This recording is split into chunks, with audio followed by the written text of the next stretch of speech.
فاول مشهد من الفيلم هنلاقي سرداب كريشنا، ده ضابط بتاع تحقيقات، الاي كيو بتاعه مرتفع جدا، بيقعد في الاوضه بتاعته علشان هينام. فيبدا الفيلم لنشوف شويه جماعه موظفين. عندك جيبسون جورج، عبد الرحيم، ميرا، البابا توماس، رجاف، كل دي اسامي لموظفين وعملاء وناس بتقبض 2300 جنيه كل شهر، بيجهزوا نفسهم وحالهم الصبح لانهم رايحين الشركه. بس يا مشاهد في حاجه انا عايزك تلاحظها، هم بيهتموا بنفسهم لدرجه اوفر قوي، مش ده العادي بتاع الموظفين، وده مهم قوي في الاحداث. بيروحوا الشركه، كل واحد بيقعد على الجهاز بتاعه، كل واحد بيبان فيهم مختلف في الطبقة الاجتماعية بتاعته، سواء في الدين، المسلم، الهندوسي، كل واحد بيشوف هيقعد على الجهاز ازاي، بيتكلموا، بيسلموا على بعض، اليوم الروتيني العادي، مفيش أي شغل بنظام، لحد ما بيجي المدير إسحاق جون. المدير إسحاق جون يتميز بأنه عابد للعمل، بيحب الشغل والنظام، الشخصية بتاعته قوية وفاردها في الشركة، كله بيتلم ويبدأ يشتغل كما قال الكتاب. أول ما بيلاحظ دخوله كله بيتعدل، بيدوله التحية، بيلاحظ ان في واحد من اللي موجودين متأخر ولحد دلوقتي ما جاش وما وصلش. بيدخل جوه، بتيجي السكرتيرة ميرا، بيشوفها، بيشوف الايميلات، وصلت يا فندم، كلمت العملاء، كلمتهم يا فندم. الموظف الخدام اللي بره لحد دلوقتي لسه ليه ما جاش؟ لما بيجي وقت الشغل بينتهي مش بيمشي يا فندم. طب ايه سبب التاخير لحد دلوقتي؟ وخصم بس منه يوم، وده شيء جميل، انا قلت ان هو هيطرده. فدي حلوه في ملامح الشخصيه بتاع اسحاق، ان هو مش مدير مفتري. طبعا المدير كان عنده اجتماع النهارده، فبيبدا يدخل الاجتماع. طبعا الوضع بقى بيبقى سمردحه لكل الموظفين اللي موجودين، اللي يحط رجله على رجل، اللي يلعب، اللي تتفرج على التيك توك، خلاص ترك الوضع، ما بقاش فيه مسؤول، يعملوا اللي هم عايزينه. الموظف المتاخر الحمد لله وصل اخيرا، وانه وصل وهو المدير في الاجتماع فمشغول عنه، وعمل البصمه، والبصمه دي مهمه برضه في الاحداث. انا بص مش بقول اي حاجه كده لله وللوطن، بتلاقي كل حاجه لها لازمه. بتبدا السيده كبيره السن انها تشغل المكنسه الكهربائيه وتنظف المكان، وده برضه مهم، انا ما بقولش حاجات تافهه. بيخلص الاجتماع، بيسرع اسحاق نيوتن المدير بتاعنا بسرعه على الحمام عشان في قهوه اتدلقت على البدله بتاعته. بيدخل، بيغيب شويه عادي. عم راجون المساعد بتاعه محتاجه في بعض المصالح في الشركه، خبط عليه، فندي افتح، ما فتحش. استغربوا، مش ده العادي بتاعه، ما بيتاخرش كل الوقت ده. حاولوا يفتحوا، كلهم اتجمعوا، في الاخر بيكسروا عليه الباب، فيجدوه غرقان في دمه، واقع ميت، غالبا هو شكله بيقول ان هو ميت. ومن هنا بتيجي الشرطة يا مشاهد، ويبدأ التحقيق الجنائي، يصور كل مكان في الحادثة، وياخدوا كل البصمات، ويشوفوا كل الأشياء، وقضية قتل. وأصبح كل الموظفين الموجودين في الشركة عليهم أصابع الاتهام. مين منهم القاتل؟ مين اللي عمل كده؟ ده اللي احنا هنعرف. الدكتورة بتاعت الفحص الجنائي قالت ان اسحاق عنده برشام انسداد في الشرايين، عنده برشام ان هو عنده ربط، فممكن يكون مات بسبب الحاجات الكتير اللي عنده دي. مش ممكن تكون انها جريمة قتل، ممكن اصلا يكون اتزحلق، وقع على دماغه، مات، مش لازم تكون جريمة قتل. حتى المساعد كريم قال ان غالبا دي مش جريمة قتل، والضابط سنداب شكله هيأخرنا هنا في التحقيق. كانت كل الأدلة تشير ان ده مات عادي، الا الضابط سنداب متأكد، ورائحة الشك عنده يقول ان دي جريمة قتل. ويبان اكتر لما بيفحصوا الباب بتاع الحمام، بيلاقوا ان هو كان مقفول من بره. طب ازاي؟ ليه اتقفل من بره؟ مين اللي قفلوا عليه من بره؟ مين اصلا بيدخل يغسل البدله او ايا يكن اللبس بتاعه وبيقفل عليه باب الحمام؟ دي كلها اسئله غريبه مثيره للريبه. وبيشوف الفيديو بتاعه مره واثنين وثلاثه وهو بيحاول يدخل الحمام. فكريم عشان يخلص الموضوع قال له بص يا ريس، انا هنا عندي نظريه. قول يا كريم النظريه. قال ممكن وهو بداخل الحمام وخلص وطلع خلاص اتزحلق، وقع على دماغه وكان على وشك الاغماء، فحاول يقوم يفتح الباب، قام قفله بالصدفه ورجع وقع تاني اغمى عليه. بس يا كريم ما تقولش تحليلات تاني، ده بعيد خالص عن الواقع التحليل اللي انت قلته. فالظابط سنداب سال طب هو ليه قرايب ممكن تكون حاولت تقتله؟ ملوش ابناء، ما مش متزوج، لا اتجوز قبل كده مرتين وطلق، ليه اخ بس عايش في امريكا مش موجود هنا ابدا، ليه شريك بس الشريك ده دايما مسافر دبي بسبب انه معظم شغلهم في دبي، يعني حتى هو غني واخوه غني برضه، مفيش مشاكل على الورث. المهم بدأت الخطوات كالتالي، يلموا كل الموبايلات من كل الموظفين اللي موجودين، لان قلت لك كلهم تحت الشك ان هم القتله، في حد منهم قاتل. في موظف اسمه ارفند ده كان جاي بس يقدم في الشركه، فبيقول له وانا لازم يتحقق معايا امشي، وده طبعا ما ينفعش انه يمشي. بدا يتكلم مع كل الموظفين، يقول لهم محتاجين ان انتوا تساعدوا الشرطه في اي معلومه تعرفوها. انت باشا، انت ابن الباشا، انت قاعد انت الوحيد اللي على الكرسي والكل واقف، اقف. قال له انت اللي لقيت الجثه صح؟ قال له ايوه فعلا. قال له طب لما لقيته واقع انت ليه ما اتصلتش على الاسعاف تيجي تلحقه بسرعه؟ بقى الدكتور خلاص عرفت ان هو مات، ما قدرش يرد. طب حد منكم كان دخل الحمام معاه؟ فالموظفين قالوا يا فندم الحمام ده بتاع المدير، احنا كموظفين لنا حمام تاني في اخر الممر. فبدأ يسأل ما يمكن المدير ده مثلا وحش او بيعامل الموظفين معامله سيئه فيكون في حد بيكرهه، فجاب بتاعه القهوه سألها، قالت له بالعكس بس موقف حصل لي لقاني قبل كده تعبانه، قام اداني اجازه 3 ايام، صرف لي مكافاه وقال لي ان اهم حاجه صحتك مش الشغل. فمن التجربه معاه لا الراجل ده زي الفل. يدخل الضابط سنداب للمكتب ويقرر يعمل التحقيق بتاعه في المكتب بتاع اسحاق. وهنا قال القاتل لما يدخل مكتب اسحاق اللي متعود دايما بيدخله هيتوتر، وده موجود في الفلسفه، ويبدا التحقيق مع كل واحد فيهم. ولما يخلص تحقيق مع حد بيشم صوابع ايده، مش بيشم عشان الدم، بالعكس بيقول اكيد ان اللي بعد قتله وهو كان لابس جوانتي غالبا غسل ايده، هو بيشم لو في ريحه جوانتي بلاستيك، ريحه صابون حد غسل ايده. تتنمر يا مشاهد، انا حاسك بتتنمر، كريم برضه اتنمر وقال ده مش ظابط، ده اكيد ده كلب بوليس. انا عايز اروح. بيفضل يحقق مع كل الموظفين لحد ما فيهم موظفة معينة ما بيفتشوا الشنطة بتاعتها بيلاقوا حبوب منومة، كون انت استخدمتها قتلتيه، حطيت له منوم، رفضت لا ما حصلش، انا بواجه صعوبة في النوم، الحبوب دي بستخدمها لنفسي. فطلب منها في روشتة بكده ان انت اشتريت الحاجات دي بناء على روشتة، قالت لا ده من دكتور. طب مين اسم الدكتور او مكانه فين؟ قالت على اسم مكانه او الصيدلية عموما وموجودة فين بالظبط، وده مهم برضه. مع التحقيق في حد من الموظفين اتعامل وحش مع المدير او المدير كان بيعامله وحش، ما بينهم ضغينه، ففي موظف قال ايوه الموظف المتاخر ده قبل كده المدير اسحاق اتعصب عليه عشان عمل اخطاء في الشغل ولدرجه هزقه قدام كل الموظفين. فبص له كده يا ابن الخاينه انت بتفضحني. طب على فكره بقى هو كمان اتخانق قبل كده مع المدير اسحاق، فرد الموظف ايوه اتخانقت معاه بس الكلام ده من سنه. في موظف كمان هيجي يشم صوابع ايده بيلاحظ ان صباعه في جرح والجرح ده لسه النهارده. من اين لك هذا الجرح يا ورع؟ فبيقول ان ده كان في المكتب النهارده. فكريم خده وراحوا عشان يتاكدوا ان الجرح فعلا في المكتب او لا، وفعلا شاف المكان. ثم حس ان الموظف اللي كان جاي يقدم بيحاول يخبي حاجه في الشنطه، قرب له طلب منه يفتح الشنطة قدامه، الموظف اتوتر مش قادر يفتحها. بعد كده بيبدأ يهرب، كل العساكر اللي موجودين بتجري وتحاول تمسكه، محدش منهم عارف. ما بيوصل سنداب وبيرميه بحجر يوقعه على الأرض وبيمسكوه، وما كان إلا معاه حتة حشيش كده مشاهد كان مخبيها، ما يعرفش ان في بوليس هيجي النهارده في الشغل وده حظه الاسود. فقالوا له هنبقى نتعامل معاك بعدين بالتهمة المنيلة بتاعتك دي لما نحل قضية القتل. ثم يأتي اللي بيتحقق مع الآخر سيبستيان ده يبقى شريك إسحاق اللي كان في دبي. هو كان في دبي بس جاي الهند هنا لمدة أسبوع ورجع دبي تاني.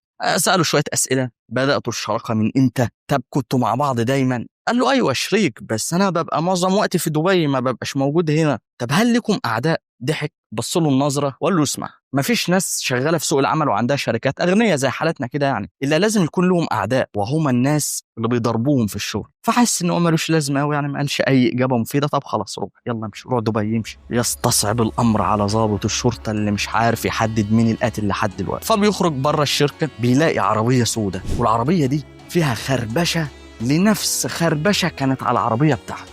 طب إيه العلاقة؟ مش فاهم. استنى مش بيدخل بسرعه جري جوه للموظفين بيسال العربيه السوداء اللي بره دي بتاعت مين اللي عليها خربشه؟ فبيقولوا له انها بتاع الموظف ده الهندوسي ده. فبيطلب من المساعده بتاعته تجيب الموبايل بتاع هذا الموظف ويجيله على المكتب. بياخد التليفون وبيخش وبيطلب منها ما تدخلوش حد، وبيفتح جوجل مابس بيشوف اخر مكان او الاماكن اللي راحها هذا الموظف كانت فين، وفعلا كأن المكان اللي في دماغه لقاه فعلا هذا الموظف راح. طب ايه الفكره ابو جمال؟ ما فهمتش. بص يا مشاهد، قبل كده الضابط السندباد ده كان راح عند دكتور قبل كده، كانت بنته عملت له خربشه على العربيه، فلما رجع شاف نفس الخربشه على عربيه تانية عرف ان اكيد صاحب العربيه ده راح عند الدكتور ده. بس ايه علاقته الدكتور باللي بيحصل؟ تابع يا مشاهد. مشي فعلا السنديب عشان يروح له الدك، وكان كريم برضه متأزم عايز يروح. احنا كده يا رجاله مش هنروح النهارده لما القضاء تخلص. دخل للدك بيحاول يتكلموا عادي، وبين ان من تعاملهم في سابق معرفه. بدأ يكلموا يسألوا. اول ما جت سيره الشركه واللي بالمناسبه اسمها KHB، الدك بيتوتر وبيوقع الكتب، فبيبدأ يدخل في الموضوع. بيقول له الضابط هل انت لك علاقه بالشركه؟ فبيقول له لا انا الشركه دي ما اعرفهاش. فقال له غريبه لان في 13 موظف من الشركه كانوا بيجوا لك انت. طب ليه مش موظف او 2؟ 13 واحد. بيستغرب لا انا ما اعرفش ازاي 13. فيبان انه هو كان بيلعب في التليفون بتاعه وبيشوف هل فعلا راح عند الدك ده ولا لا، كان بيلعب في التليفون الغلط مش بتاع الموظف الهندوسي، ولما جاله تليفون الموظف الهندوسي وشافه لقاه برضه كان بيروح عند الدك، فطلب كل تليفونات الموظفين، لقى منهم 11 تليفون كان بيروحوا عند الدكتور ده. برضه الدكتور نكر للكلام وقال مش عارف، فقال له بص المدير اسحاق مات فدي جريمه قتل. فاستغرب اسحاق جون، فبص له الضابط قال له ازاي انت عرفت انه اسمه اسحاق جون وانت بتقول انت مش عارف الشركه دي اصلا؟ توتر بزياده، وقبل ما بيمشي الضابط بينده عليه الدكتور وبيبدا عشان يشرح له. وهنا هتسمع مشاهد اكثر حكايه واغربها ودراما بقى وايه وعظمه القصه. بيحكي الدك ان المساعده ميرا اللي هي كانت شغاله في الشركه كانت حامل وكانت رايحه المستشفى عشان تولد، ولكن لسوء الحظ بتسقط والجنين بيموت. الموظفه ميرا تبقى صاحبه مراته، فمراته طلبت منه انه يتابع الحاله بتاعتها. فعلا بيبدا الدكتور يتابع الحاله بتاعتها ويشوف صحتها لحد ما بيكتشف شيء غريب، في طفره في الدي ان ايه بتاعها، وكأن الطفره دي السبب في سقوط الجنين. بعدها بفتره بكم اسبوع في 2 شباب جاوا للدكتور عشان يكشف عليهم، وكان عندهم مشاكل زي صداع، ارق، ما بيناموش، وتعب دايما. والدكتور عرف ساعتها انهم شغالين في نفس الشركه اللي شغاله فيها ميرا، فعشان يتاكد من حاجه في دماغه قام عمل لهم تحليل. والصدمه هنا مشاهد اكتشف ان هما الاثنين عندهم نفس الطفره والتشوه الجيني زي ميرا بالظبط. غريبه، وداروا عشان شغالين في نفس الشركه لها علاقه. فسالهم هو في حد عندكم في الشركه عليه علامات غريبه برضه؟ فبداوا يفتكروا كده. واحد افتكر موظف الهندوسي شعره بيقع وبيتساقط، وفي موظف تاني معاهم نظره ضعيف بس بيضعف اكتر لدرجه بدا يشوف تشوشات. فالدكتور طلب منه انه يجيب الاثنين العيانين دول هنا برضه، عايز يعمل لهم تحليل.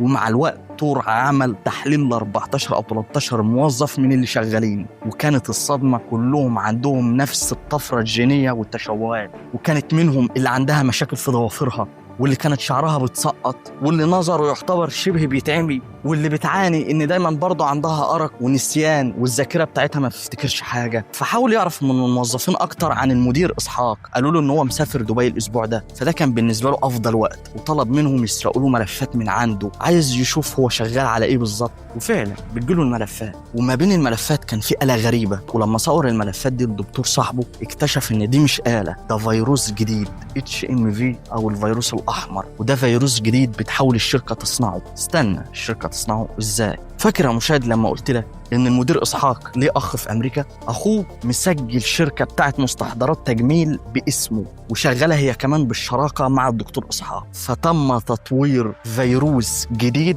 بيصيب الناس، فهم بيطوروا فيروس جديد علشان بعد كده يعملوا له اللقاح بتاعه ويبيعوه ويبقى معاهم فلوس كتير. الفكره بقى انهم صنعوا الفيروس، بس اللقاح بتاعه يشوفوه اشتغل ازاي وانه بيدمر الفيروس ازاي. فبداوا يصيبوا كل الموظفين بالفيروس ده بالتكييف المركزي بالهواء اللي جاي لهم، فكلهم بقوا مصابين. طب اللقاح ازاي يجربوه وازاي يشوفوا بيشتغل عليهم او لا؟ الاكل والمشروبات، كل حاجة بيستخدموها في الشركة بيبقى فيها اللقاح، وكل يوم بيجددوا اللقاح بحيث لو ده ما اشتغلش يعملوا لقاح تاني. طب بيعرفوا ازاي ان اللقاح اشتغل ولا لا او نسبة علاجهم؟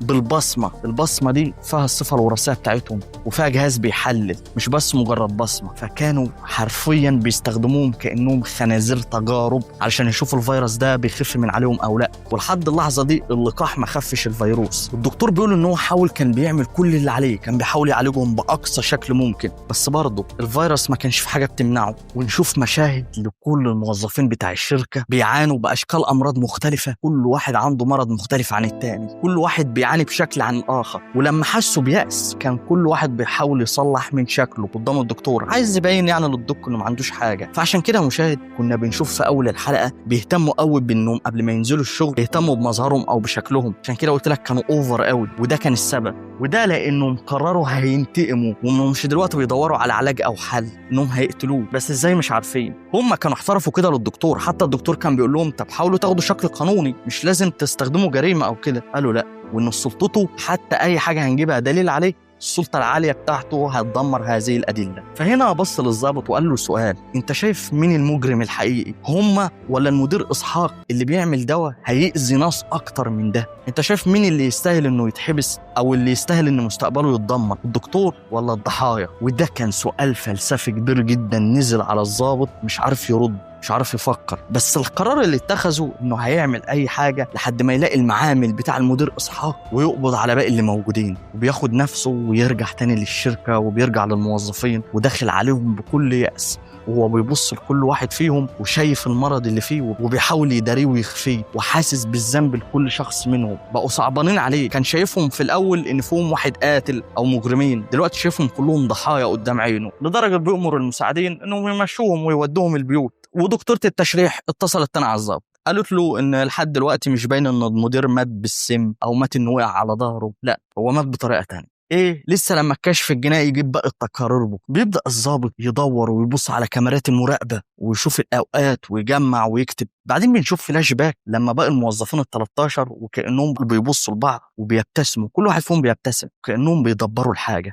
ونشوف 2 من الموظفين بيقولوا انهم لازم يقتلوه بس مش هينفع يسموه عشان لو سموه هيتكشفوا. هنا بقى مشاهد قالوا ان جريمه القتل مش هتبقى عن اي حاجه غير بثاني اكسيد الكربون. اولا لان هو اصلا عنده رب، فلما تقلل له الاكسجين وتدي له ثاني اكسيد كربون خلاص هيتنفس هيموت. اصلا لما انت بتموت بتطلع ثاني اكسيد الكربون، فده هيخدم الموتة ويخليها طبيعيه. طب ازاي يخلوا ثاني اكسيد الكربون يقتلوه؟ هنا بقى بدات الخطه بتاعتهم الجحده. بدأت أولا بالحارس بتاع الشركة، قام بدل الخرطوم اللي كان بايظ وقال يعني اشترى واحد جديد، وقام حط الخرطوم البايظ فوق طفايات الحريق. الموظف اللي كان متأخر واللي كان متأخر بمزاجه مش غصب عنه علشان يوصل آخر واحد ويجيب بالونة ويسد بيها مكان التكييف المركزي اللي وصل للحمام ويخلي بس مكان اللي يتوصل بيه الخرطوم. بيبدأوا يعلموا الست بتاعت الشاي إن المكنة بتاعت القهوة ممكن تحط فيها قطعة كده تخلي أي حد لسه هيصب القهوة تقوم جاية عليه. كاميرات المراقبة بدأوا يحفظوا مكانها هي فين ويمشوا بالراحة حوالين الحيطة علشان الكاميرا ما تجيبهمش. الباب لأنه شغال إلكتروني فبدأوا يحطوا فيه مناديل ويقفلوه بمشبك حديدي علشان لما يتحبس جوه الحمام ما يقدرش يفتح الباب. ثالثا في 3 من الموظفين هينزلوا تحت، قال يعني بيشربوا حاجات وبياكلوا حاجات، وفي واحد منهم هيقعد بعيد عن الكاميرا وهيقوم ويسيبهم علشان يوصل الخرطوم بالتكييف المركزي. بس الاتنين اللي قاعدين هيفضلوا يتكلموا وكأنهم بيكلموا الشخص الثالث، وكده كده الكاميرات مش جايباه. رابعا في الخطة هيبدأوا يعملوا زبالة كتير علشان ينزلوا تحت يرموها ويولعوا فيها فيبقى في دخان كتير. اولا مش هيبين ان الخرطوم متوصل بالتكييف المركزي، وفي نفس الوقت محدش هيقدر يروح ناحية الدخان الكتير ده. بتبدأ الخطة وفعلا السيدة بتبدأ تحط القطعة اللي هتبوظ المكنة بتاعت القهوة، بس بتقع منها بس بتنزل تجيبها. الراجل بيبص لها بتعمل نفسها يعني كان بتجيب حاجة تانية وبتحط القطعة تخرج للكل وتمت المهمة. فعلا بيكلموه ويقولوا له ان في اجتماع، فيبدأ يظبط القهوة بتاعته عشان يدخل الاجتماع، بس القهوة بتيجي على اللبس بتاعه فبيبقى مضطر عايز يدخل الحمام عشان يمسح حاجات القهوة. ولما بيدخل ويقفل الباب بيقوموا مشغلين المكنسة الكهربائية علشان تعمل صوت، والصوت ده بيوصل للي تحت اللي قاعد علشان يوصل الخرطوم بأنبوبة ثاني أكسيد الكربون ويبدأ يضخها لفوق للحمام، فيبدأ ثاني أكسيد الكربون يوصل للحمام وما هوش عارف يطلع، بيحاول يفتح الباب وبيخبط وبيزعق بصوت عالي. طبعا المكنسة الكهربائية شغالة وما فيش صوت باين وكله عامل نفسه قال يعني مش سامعه، وفعلا يموت. ولما المكنسة الكهربائية صوتها بيقف اللي تحت بيعرف إن خلاص، فيبدأ يجيب الخرطوم ويقفل ثاني اكسيد الكربون، بس هو بيقفل الانبوبه صباعه بيتعور، فعشان كده بيبقى حاطط في دماغه انه هيتسأل عن صباعه لما التحقيقات تيجي، وبيروح عند المكتب بتاعه ويكسر حته ويعمل نفسه قال يعني قطع صباعه عشان تيجي في كاميرات المراقبه ويشوفوه. عشان كده لما كريم جه معاه قال له ان انا اتجرحت بسبب المكان ده. في بنت المفروض هتروح تطلع الدبوس اللي كان في القفل بتاع الحمام، بس وهي رايحه نسيت بسبب المرض بتاعها، فكله بيبص طب يفكروها ازاي، ففي واحده وريتها دبوسها علشان تفكرها وفعلا راحت جابته. بعدين رنوا على المساعد عشان يروح يكلم المدير علشان الاجتماع، بس انا اعتقد ان المساعد مالوش علاقه يعني بالجريمه اللي بتحصل. وهنا كانوا عملوا نفسهم بقى انهم تفاجئوا لما لقوا ان هو واقع ميت، وكما كان مخطط بالظبط زي الخطه بتاعتهم. وفي الاخر لما التحقيقات بدات برضه هم بيظبطوا الخطه كانوا قاعدين وبيقولوا احنا مش قتله محترفين، وغالبا الموبايلات بتاعتنا هتبقى تحت مراقبه الشرطه الايام فمش هنعرف نتواصل، فعايزين لما التحقيق يشتغل مع بعض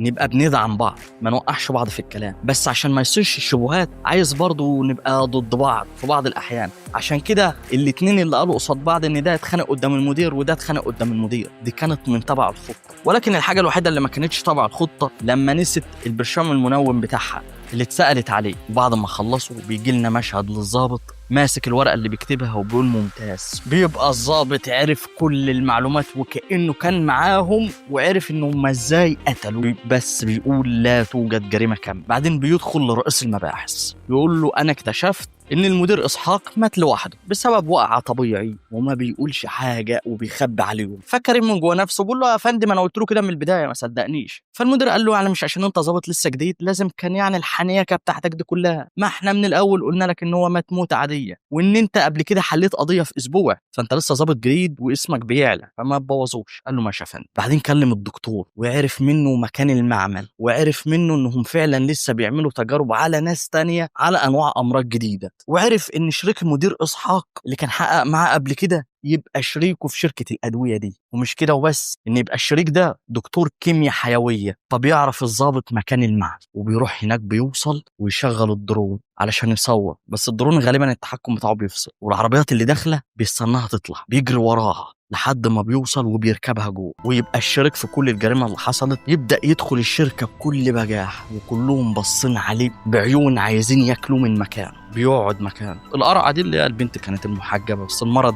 انتهك عرضها، وبيبدا الكل يبص له كانهم عايزين يخططوا له لنفس الموتة وان هم عارفين ان هو السبب برضه في الامراض اللي جات له. تشويق وصل لمليون ل1000 ل11 مليون. الفيلم بيخلص على كده. ده الجزء الاول. اكيد بالقصه اللي خلصت دي في جزء تاني امتى الله اعلم، عشان اعرفك هتلاقي في الكومنتات عايزين جزء تاني، ما لسه ما نزلش اصلا. غير كده تابعنا على الانستجرام يا مشاهد. ده لو انت اصلا وصلت لحد هنا في الفيديو، لو انت وصلت قول لي تحت في الكومنتات حسسني ان في حد بيتابعني للاخر. سلام.